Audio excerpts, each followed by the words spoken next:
has anybody else got any thoughts? I mean, this is meant to be a sort of construction forum, so I'll throw it out open to people who want to talk about any projects they're thinking of doing. Or I've got one that I'm struggling with. Been working on it for quite a few weeks. Is this cross dipole? I have it here. One that I prepared earlier. You won't be able to see all of it because it's for 2 meters.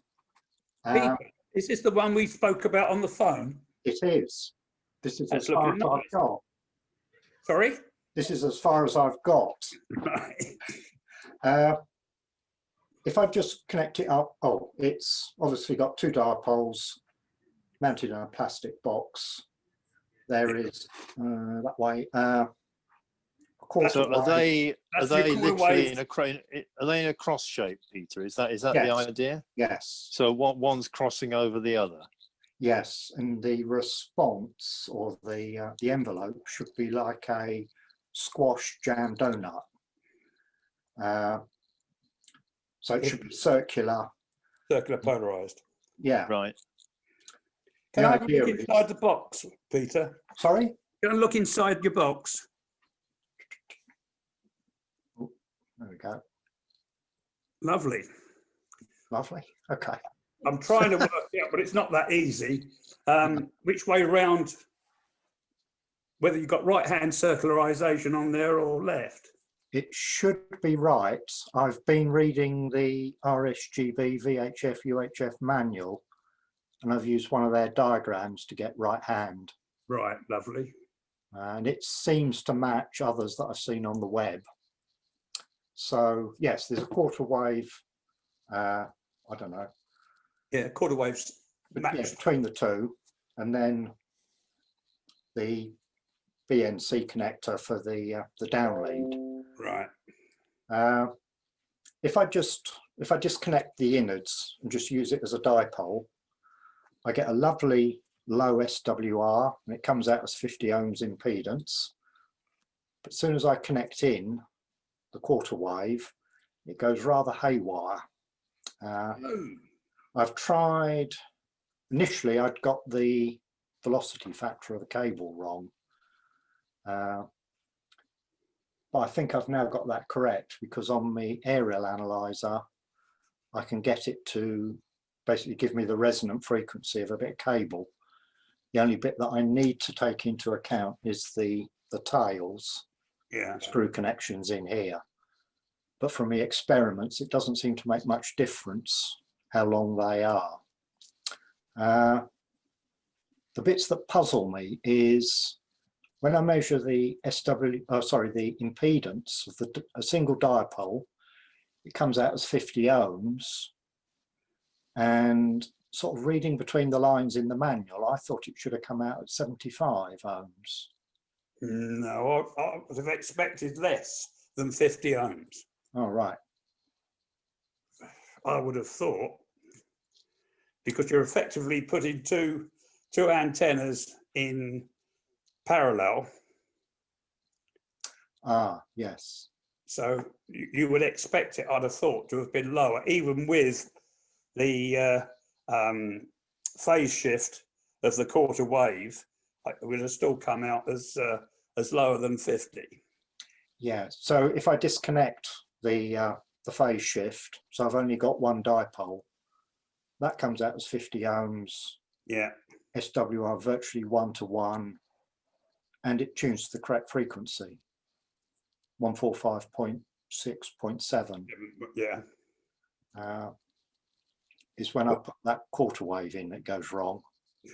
Does that work for each dipole? Because you've got in effect two dipoles there, haven't you? Yes. One crossing over the other. Yes. So does that work for each dipole? I must admit, in terms of measurement, I've only measured one of them, but I've made sure that the lengths and all the spacings are equal. So it's all symmetrical. Yeah. So it should do, shouldn't it? Yeah. If it's out, it's only about 1 millimeter on the length of the dipoles. What reading do you actually get, Peter?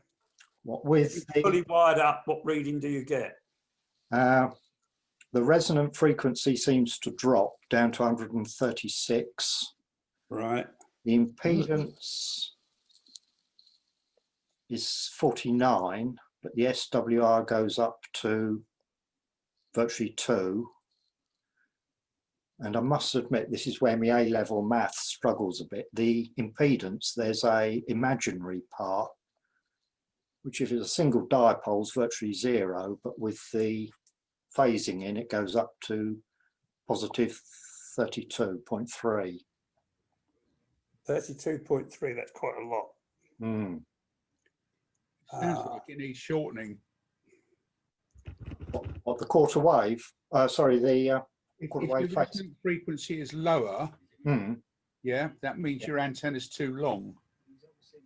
Yeah, but the Think frequency is wavelength. right, Brian, on a single dipole.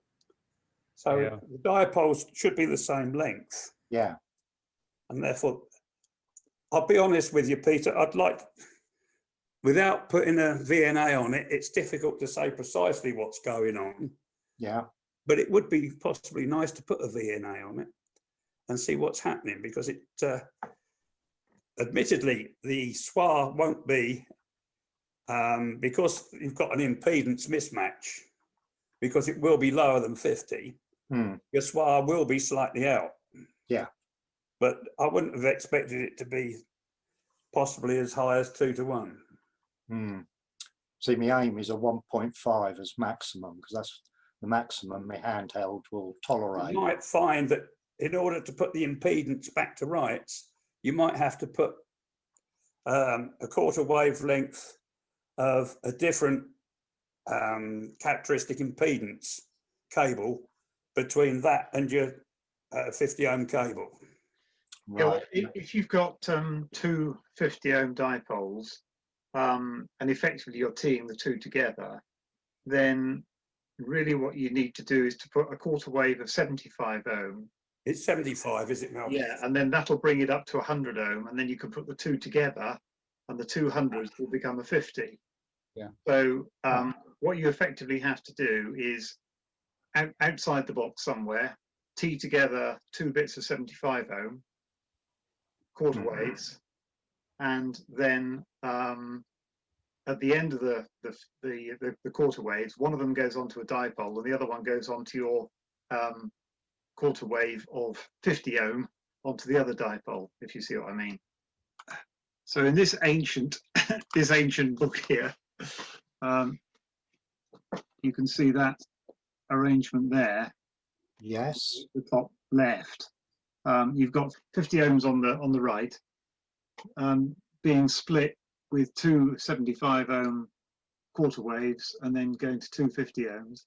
And in your case, you then want to put the extra quarter wave in to phase the 2 dipoles up.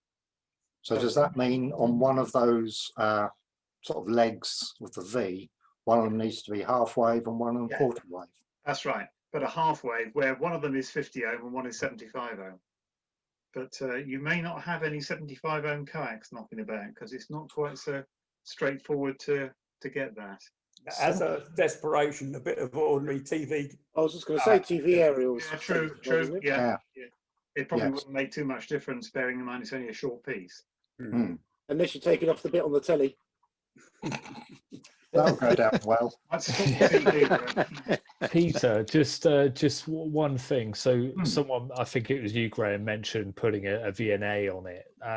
You can pick up a nano VNA, and I know others have mentioned this in the club already. A nano VNA for like not much money, like 30 quid off eBay. And it's a great little kind of analyzer basically, and it'll give you a nice kind of output and show you exactly what's happening. And I think that would make your life quite a lot easier. Okay. But I'm really impressed. Most new licensees just build, straightforward dipole, and you've gone in at the deep end. Yeah. Good. The only thing I'd say with the Nano VNA is download the software, because you can drive the Nano via USB to your desktop, and then you get a much easier screen to touch and manipulate and report on, rather than that tiny little screen which you're trying to fiddle with a tiny pointer at. Will it store the images because what I'm doing is when I do the measurements, it is actually out on a pole in the garden. Yeah, you can it will, you can store them directly on the Nano, but you can also store them if you do plug it into a laptop. The laptop or the computer will store those for you, so you can capture all your activity. Yes. Yeah. Okay. Yeah. Oh, I shall look forward to this working then, by the sound of it.